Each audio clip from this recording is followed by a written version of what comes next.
Consultoría jurídica gratuita.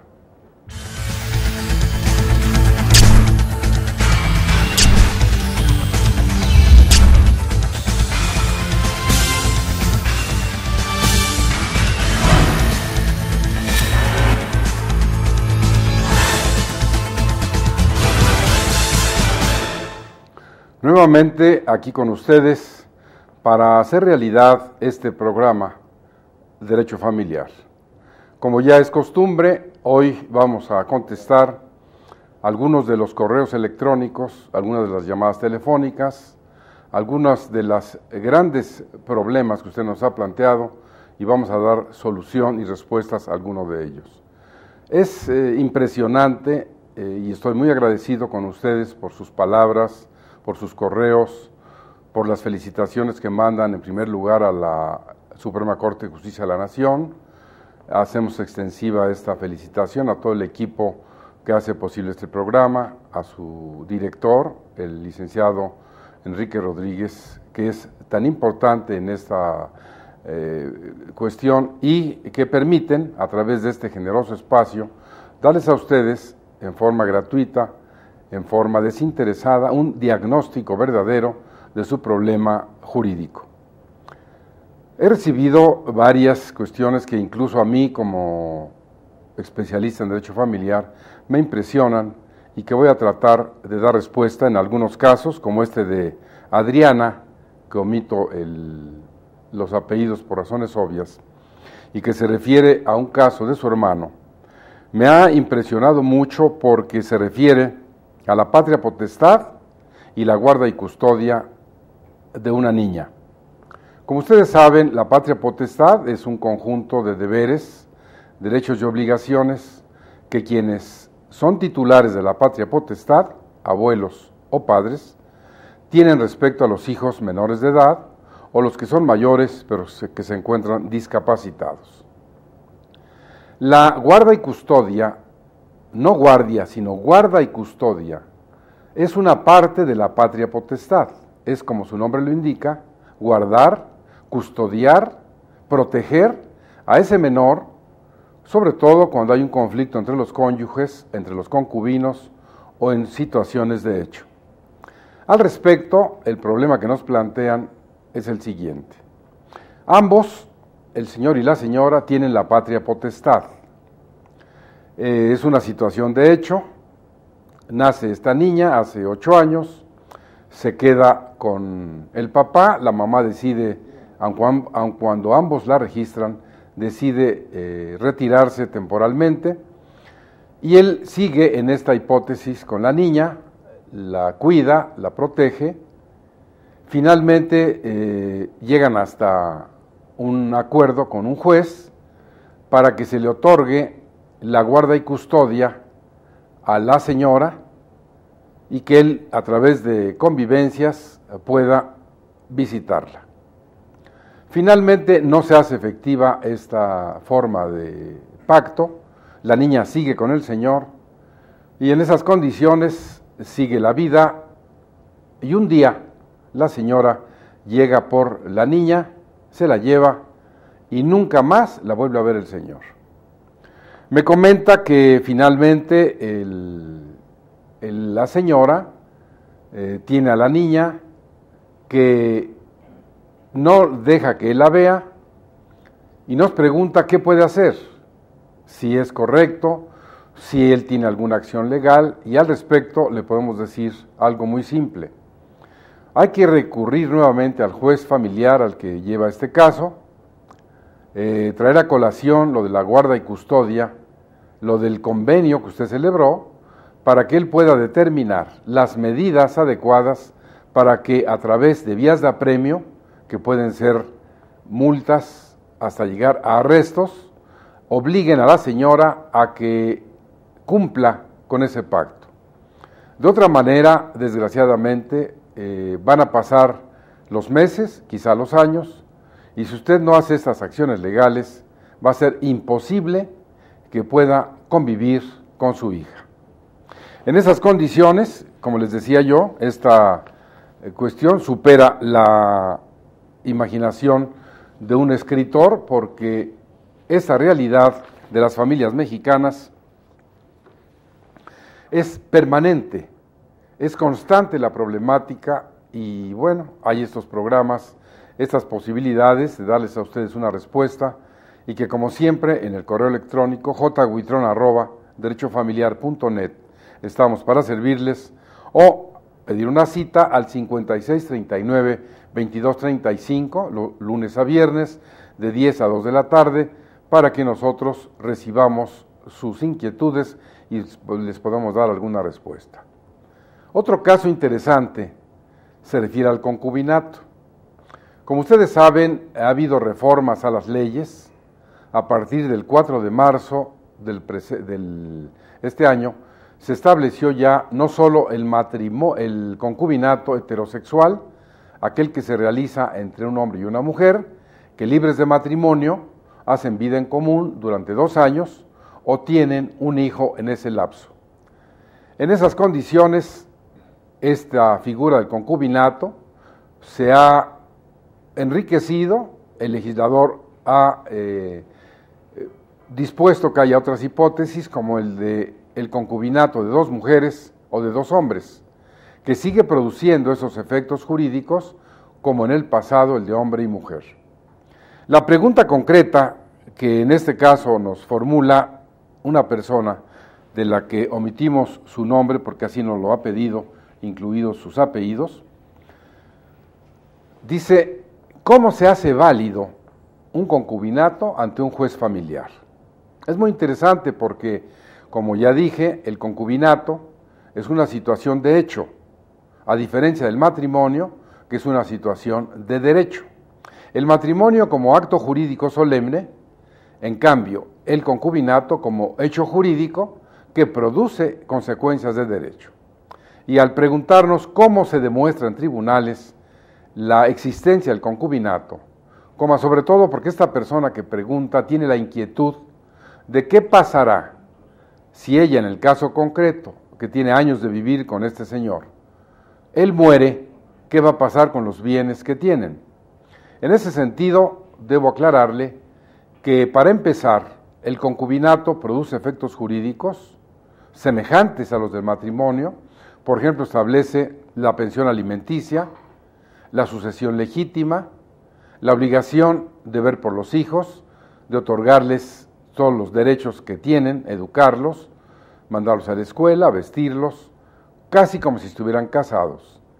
Entonces, los concubinos, sean solo hombres, solo mujeres o hombre y mujer, tienen, porque así lo ordena la ley, por cuestiones de orden público, que ser recipendarios, recibir los efectos que la ley ordena, aun cuando no hubo matrimonio.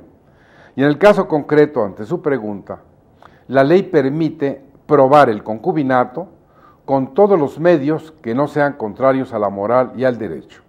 Debo decirle que normalmente el concubinato produce sus efectos jurídicos porque los concubinos han escogido esa forma de vida.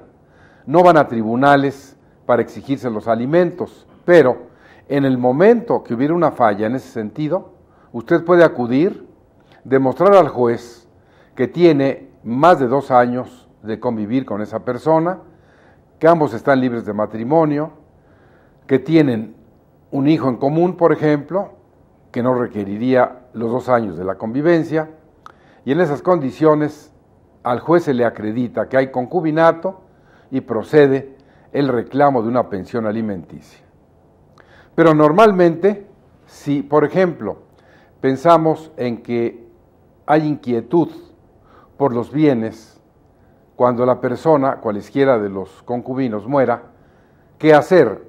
Para usted, señora, que hace esta pregunta, le voy a indicar simple y sencillamente lo que debe hacer. Si se da la hipótesis de que muera el concubino, en el momento que eso ocurra, se hace la denuncia de un intestado, se va ante el juez familiar que corresponda, se lleva el acta de función, la de nacimiento y los medios que acrediten, por ejemplo, el contrato de la casa, el contrato de luz, de teléfono, lo que acredite que usted, con el muerto, hizo vida en común durante más de 2 años. Entonces, procede la reclamación, procede la sucesión legítima y se tiene derecho a heredar con las mismas reglas que establece el Código Civil respecto a los cónyuges. ¿Qué quiere decir esto? Que al probar el concubinato se va a poder exigir una parte en la sucesión legítima si no hubo testamento para usted, que sería la concubina sobreviviente. Y así, como usted se da cuenta, no es el gran problema las pruebas, sino que en el momento que se dé el supuesto de la muerte, pueda reclamar y acreditar su concubinato. Por otro lado, en la misma hipótesis, ahora con las reformas, tenemos que pensar que esto ya se podrá dar entre mujeres o entre hombres. Y esto trae a colación que yo comente para ustedes nuevamente aquella ley de sociedad de convivencia que se estableció en el año 2006 y que decía que sus efectos eran los del concubinato. En aquel tiempo fue una falla, porque no había concubinato de homosexuales ni lesbianas. Hoy esta es una realidad en nuestro país y ahí está, sobre todo en el Distrito Federal, y ahí está esa unión para que produzca efectos jurídicos. Entonces, en resumen, el concubinato requiere 2 años de convivencia, que los concubinos estén libres de matrimonio, que no tengan impedimentos para casarse, por ejemplo, que no sean parientes consanguíneos en una línea recta, ascendente o descendente, o en la colateral, igual o desigual, hasta el 4º grado, porque no se permite. Es decir, habrá dispensas en otros colaterales desiguales, pero en general en los parentescos consanguíneos no se permite esa unión. Entonces, esto a usted le da una definición del concubinato, le da la posibilidad de que acumule pruebas. Usted tiene esta relación, tiene fotografías, tiene esta convivencia y finalmente si llega el supuesto. Por ejemplo, vamos a pensar no en que él o la mujer se pudieran morir o cualesquiera los concubinos, sino que después de 5, 10 o 20 años de una convivencia concubinaria, deciden dejarse. ¿Qué dice la ley? Algo muy importante, que tanto la concubina cuanto el concubino, si necesitan alimentos, tienen derecho a reclamárselos al otro, acreditando primero que hay concubinato y luego qué cantidad se necesita al mes para vivir, que será tomando como parámetro o como base la forma en que usted vivió como concubina. En esas condiciones, vamos a suponer que se requirieran 10,000 pesos al mes para esa convivencia y que hubiera durado el concubinato 20 años. En esas hipótesis, el concubinato de 20 años a 10,000 pesos mensuales nos daría un resultado de reclamar 120,000 pesos por un año que duró ese concubinato. Si duró 20, usted tiene la respuesta. Podrá hacer una demanda por alimentos por concubinato, fijarse bien, no estamos hablando de matrimonio, por concubinato hasta por 2,400,000 pesos. Si cualesquiera los concubinos tiene bienes, se les pueden embargar. Si son causantes cautivos porque trabajen en una Secretaría de Estado o reciban un sueldo definido, sobre ese se va a ir la demanda. Entonces, usted que nos pregunta y con esa inquietud de cómo se prueba el concubinato, ahí tiene usted la respuesta. Ojalá que esta sirva. Le agradezco sus palabras de felicitación al programa. Vamos a un corte y regresamos con otros casos prácticos de derecho familiar.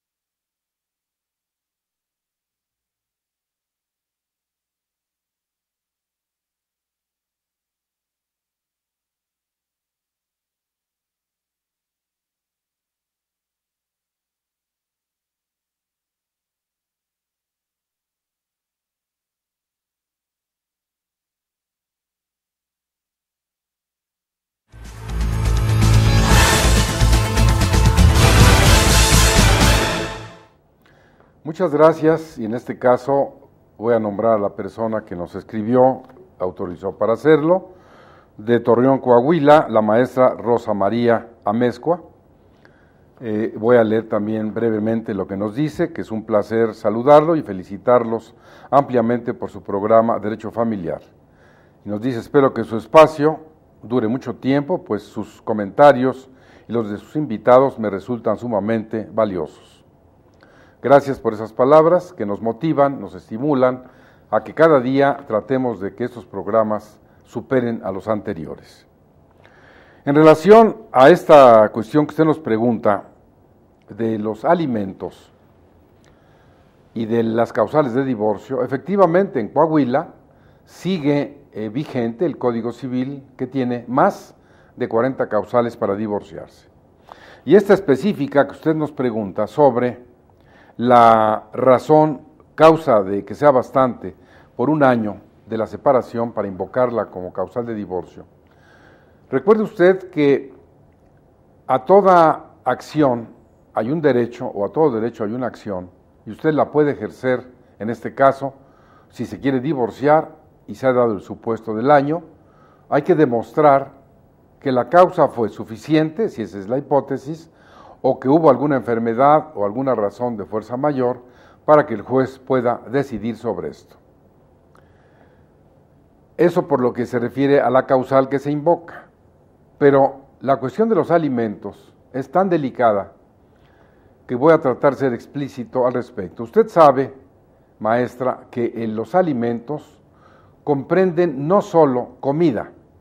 Los alimentos tienen más de 8 o 10 rubros, que pueden ser, por ejemplo, la educación de los hijos, su formación, el sostenimiento del hogar, las cuestiones de la salud, el transporte escolar, la ropa del menor, lo que come, si es una persona que requiera una educación especial, tiene que ser en ese sentido.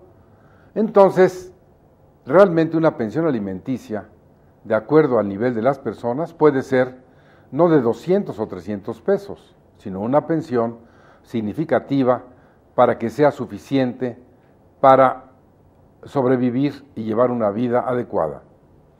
Concretamente, en el caso que usted nos plantea, es verdaderamente reprobable que el patrón de la persona que debe informar cuáles son los ingresos para descontar la cantidad que el juez familiar ha ordenado, no lo informe. Y usted nos pregunta si hay una responsabilidad para ese patrón. Efectivamente, hay una responsabilidad solidaria. Esto significa que al convertirse él en cómplice por no informar, deviene en una especie de deudor solidario. Esto, en palabras comunes, quiere decir que él tiene que pagar el 100% de la pensión alimenticia por haber encubierto al trabajador o no informar los descuentos o lo que es la cantidad adecuada. Así, en esas circunstancias, al demandar al deudor alimentario, en este caso el señor, también se puede hacer con el patrón. El patrón tendrá que comparecer en el juicio, se puede pedir una auditoría para que en ese sentido la ley determine qué es realmente lo que constituyen los ingresos, de cuánto puede ser la cantidad que se puede descontar, porque evidentemente que esto va a ser determinado inclusive por criterios de la Suprema Corte, que ha hablado de que si hay un hijo, si hay dos, si hay tres, si hay una cónyuge, cómo se divide la pensión de 100% entre el número de personas, al que debe pagar los alimentos se le considera como 2 personas, y entonces en última instancia, en 100%, él podría recibir el 40% y el 60% del salario, otorgarlo a la familia y a sus hijos. Pero ahí está el patrón, este que encubrió la información, que no dijo lo correcto, y entonces tiene que tener esa responsabilidad. Incluso ya es cárcel, ya es pena de prisión para aquella persona que tergiversa los datos, no informa adecuadamente y comete un fraude en materia de alimentos. Ojalá, maestra Amezcua, que esto sea para usted de utilidad y le reitero nuestro agradecimiento por sus palabras. También tenemos un caso interesante de derecho penal familiar, donde nos preguntan sobre el matrimonio, el divorcio, este llamado exprés, que ha sido tan comentado en estos programas, con los diferentes invitados que hemos tenido, y efectivamente el legislador en ese sentido ha establecido, el del Distrito Federal, ojalá no cunda el ejemplo al interior de la República, ha establecido una forma de disolver el vínculo matrimonial que atenta contra la familia, contra los hijos, contra los propios cónyuges, porque en un momento dado, si efectivamente ya la convivencia entre los dos, entre el esposo y la esposa, es insoportable, vivimos en un régimen de derecho y deberían respetarse las garantías tanto de él como de ella. Pero como no ocurre así, al legislador actual de la quinta legislatura del Distrito Federal se le ocurrió establecer en octubre del año 2008 una posibilidad de divorciarse a través de lo que llamó divorcio incausado, palabra incluso que ni existe, no existe en el diccionario, y en realidad de lo que se trata es de una solicitud de divorcio. Este llamado divorcio exprés es una solicitud de divorcio que puede ser de una sola de las partes o de las dos, una solicitud unilateral o bilateral. Si es bilateral, prácticamente el camino es muy simple, porque los dos están de acuerdo en divorciarse, e incluso podrían no estar de acuerdo en repartirse los bienes o establecer la pensión para los hijos. E imagínese usted, de todas maneras, la disolución del vínculo matrimonial procede. Se disuelve el matrimonio y los cónyuges quedan como excónyuges. Si tienen bienes en común, son copropietarios de ellos, ya no son esposos, lo que es un absurdo jurídico, porque el régimen patrimonial, matrimonial, que origina, entre otros, el de la sociedad conyugal, tiene un tratamiento especial. No puede haber sociedad conyugal si no hay matrimonio. ¿Qué va a pasar en este supuesto en el que se casaron, celebraron sociedad conyugal, se divorcian y no liquidaron la sociedad conyugal? Esto es absurdo jurídicamente, porque hay sociedad conyugal y no hay matrimonio. Seguramente que incluso la Secretaría de Hacienda podría tener hipótesis muy interesantes para cobrar impuestos, porque piense usted, cuando esta pareja, que ya no son cónyuges, liquiden la sociedad conyugal y se repartan el bien o los bienes en esa copropiedad, el Estado va a agravar como la situación de dos extraños, dos copropietarios, no dos cónyuges, porque ya no son cónyuges. En cambio, si como esposos liquidan la sociedad conyugal, el tratamiento fiscal es otro, y cuando se disuelva el vínculo, no estarán unidos por el de la copropiedad. Interesante, porque el legislador del Distrito Federal nuevamente se equivoca, da este divorcio exprés, incausado, legítimo, espurio, como lo quieran llamar, que es una verdadera aberración jurídica. Dirían los romanos, es una contradictio in adiecto, es decir, no saben lo que hicieron ni cómo lo hicieron. Es una pena, pero lo hemos reiterado constantemente. Usted debe, que nos escucha, saber que ser legislador no es sinónimo de abogado y mucho menos de saber hacer leyes, porque lo mínimo sería auxiliarse de los expertos en las materias que correspondan, biología molecular, medicina, ingeniería, arquitectura, cuestiones vinculadas, medicina, con el derecho, y que en un momento dado, si el legislador no es un experto para empezar en derecho, y menos, por ejemplo, en biología molecular, ¿cómo puede emitir normas para regular las pruebas del ácido desoxirribonucleico? Entonces, lo que les digo es elemental. Ser legislador no significa saber hacer leyes. Para eso hay que buscar a los expertos, asesorarse, y así, en lugar de hacer o tener una incontinencia legislativa y crear leyes permanentemente, asesorarse para que haya pocas pero buenas leyes. Entonces, en el caso específico, que nos preguntaba esta persona, este divorcio por solicitud va a proceder, se va a disolver el vínculo, pero si hay hijos o bienes, habrá que ir a 2 juicios nuevos que se llaman incidentes. Procesalmente, con base en el juicio principal, que fue la disolución del vínculo matrimonial, al quedar pendiente la pensión de los niños o el reparto de los bienes, por la vía incidental, sea en un juicio ordinario, civil o en una controversia de orden familiar, hay que acudir con el mismo juez que lo divorció, presentar ahí la demanda incidental, que en realidad es una especie de demanda que deriva del principal, en el que hay que consignar el nombre de al que se le demanda, en este caso al copropietario, su domicilio, las pruebas, los hechos. Eso es todo un juicio.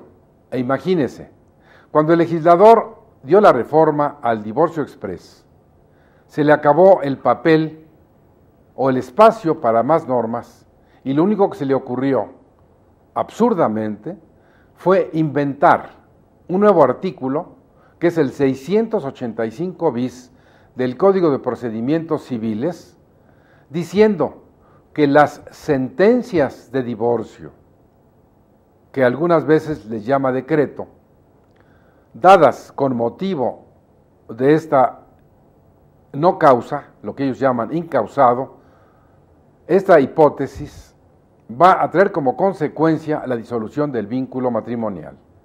¿Y qué va a ocurrir?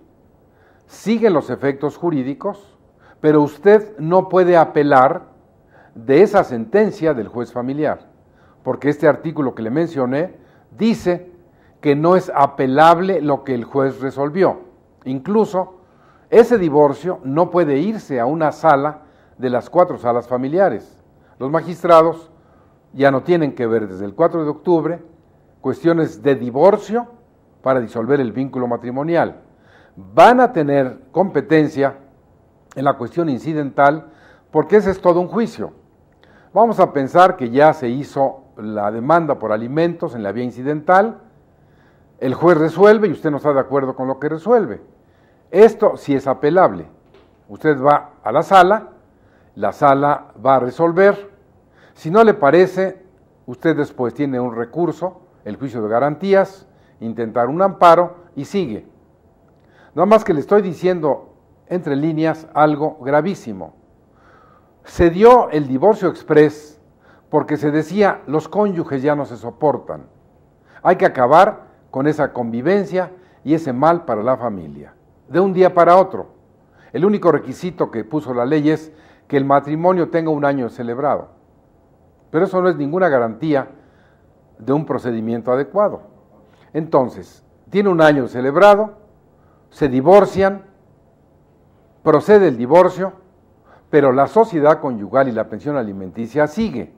Le dije, ese es un juicio, y ese juicio puede durar 2, 3 o 4 años. ¿De qué sirvió el divorcio incausado?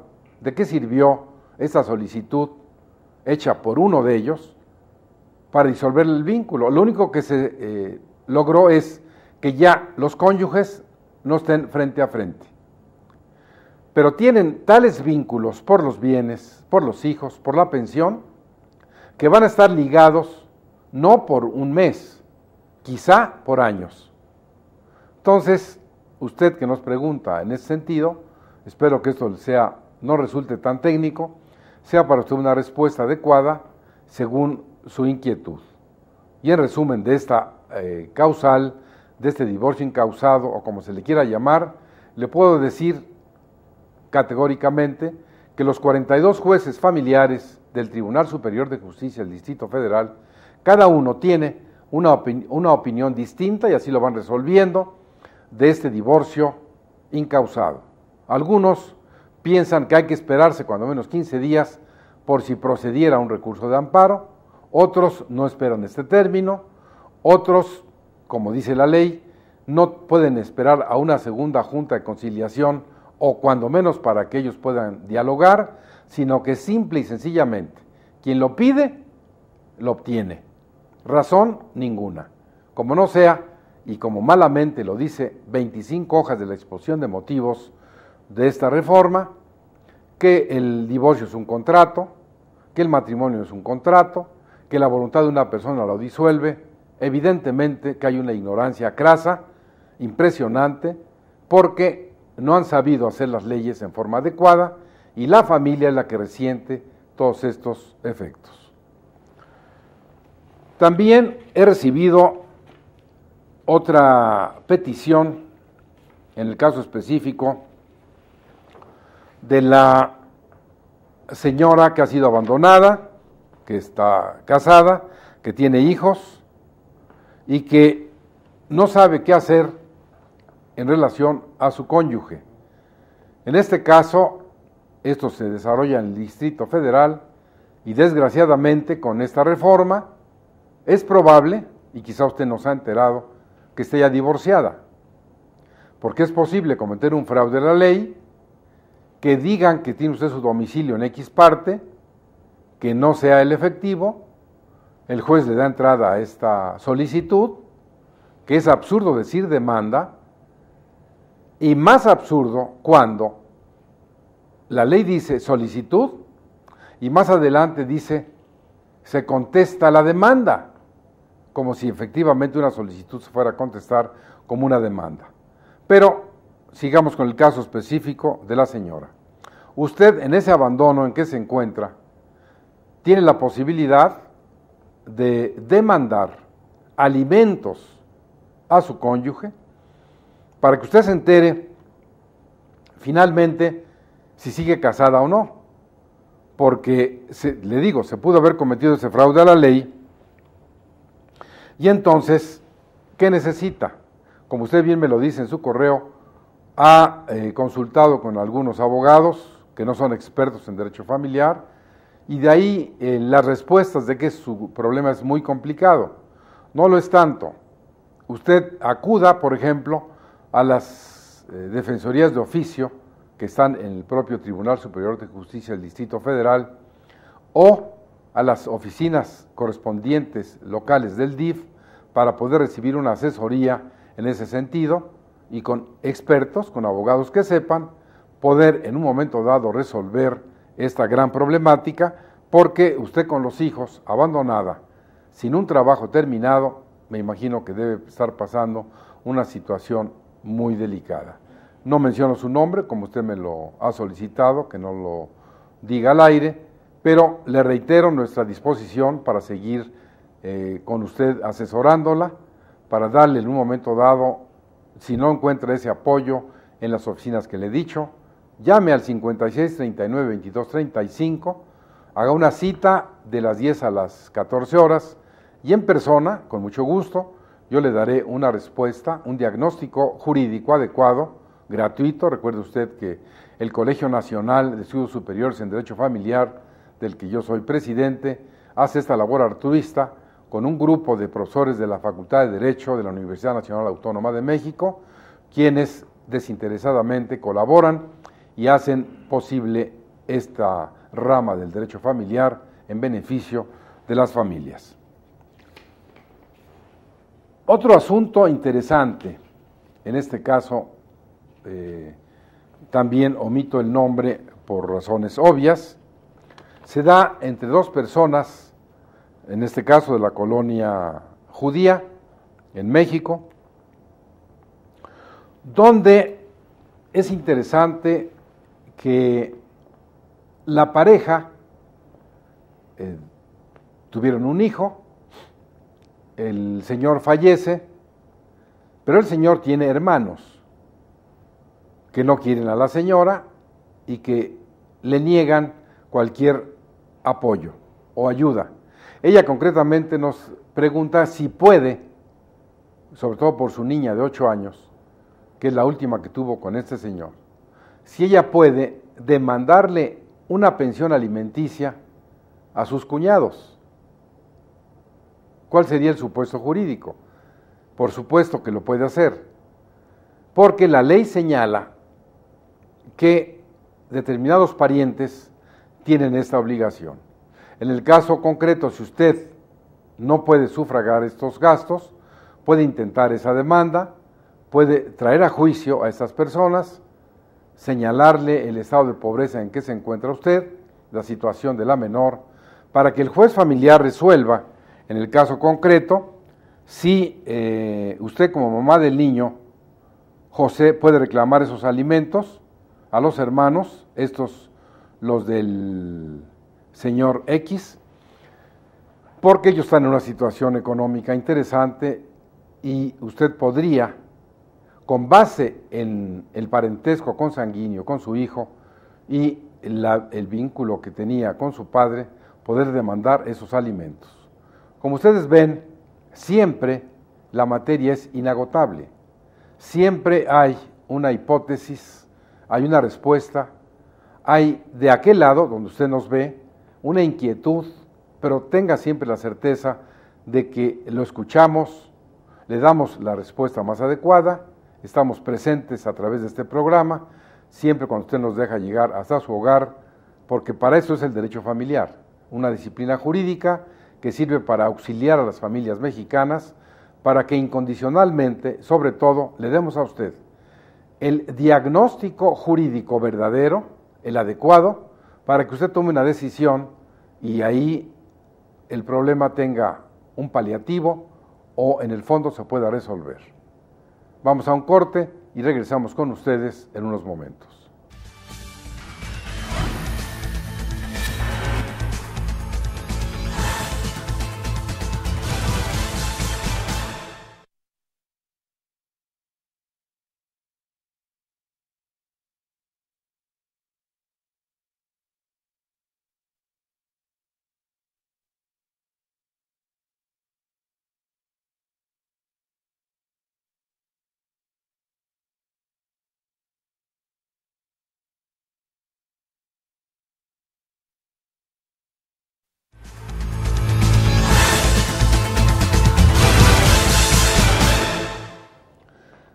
Gracias a usted que nos manda estos correos, en el caso concreto a Jorge Enrique Quintana Martínez. Agradezco sus palabras, lo voy a repetir porque, como le dije, son estimulantes para quienes hacemos este programa. Dice el señor: el pasado 15 de febrero del 2010 a las 8 de la noche, vi su programa y fue muy emotivo saber que ustedes me podían ayudar y orientarme qué hacer para volver a ver a mi hija después de casi 2 años de no saber de ella, ya que lo único que ha llegado a mí son fotografías de últimas fechas de ella. Su caso es muy interesante porque se ubica en el derecho familiar internacional. Esta hija de ustedes dos, en la que usted con toda buena fe estuvo llevando estas convivencias con ella, y cada 15 días ver a la niña, fue dando ante un conflicto, este ambiente, para que ese conflicto se atenuara y pudiera haber una mejor convivencia. Cuando, como usted dice, la mamá desaparece con la niña, ¿qué puede hacer? Usted está en condiciones difíciles. Ella ya está radicada en San Francisco, California, ¿y qué puede usted hacer? Concretamente le voy a señalar los pasos, porque ya hemos tratado este tipo de asuntos en el programa de Derecho Familiar Internacional. En primer lugar, hay una acción legal que se canaliza a través de una carta rogatoria que va a dirigir el juez familiar de México a su homólogo en San Francisco, California. Esta acción prospera inclusive porque tenemos convenios, en este caso bilaterales, con Estados Unidos de Norteamérica, respecto a la sustracción de infantes sin permiso del padre o de la madre, donde se involucra a las autoridades migratorias. Usted tiene temor de intentar esta acción porque puede afectar la situación de la madre y de la hija. Entiendo su angustia, pero usted tiene que valorar, y aquí yo le doy los elementos, pero usted toma la decisión. ¿Qué quiere? ¿Qué quiere? Es una pregunta fundamental cuando un abogado va a hacer un diagnóstico o va a escuchar a un cliente. A veces el cliente, a veces quien consulta, tiene toda una carga emocional, tiene conflictos internos graves, y cuando le cuenta al abogado sus penas, a veces el abogado, quizá influenciado por lo que escucha, da una respuesta que no es la que el cliente quiere. Por eso es importante que usted, como diálogo, le pregunte, y yo se lo digo a usted, ¿qué quiere? ¿Quiere que su hija regrese a México? ¿Quiere, si su mujer no está en una situación migratoria adecuada, que sea deportada? ¿Quiere intentar, a través de esta carta rogatoria, que la niña regrese a México y esté con usted? Es muy importante, si usted me escribe otro correo, que me precise qué quiere. Pero en esas condiciones, de cualquier manera, recuerde que hay acciones legales internacionales, que usted puede recuperar a su hija, que usted puede volver a convivir con ella y a verla, pero determine qué quiere, porque efectivamente, como usted me dice en su correo, si en un momento dado el problema es que no esté correctamente ella en situación migratoria ya, la van a deportar a México junto con la niña.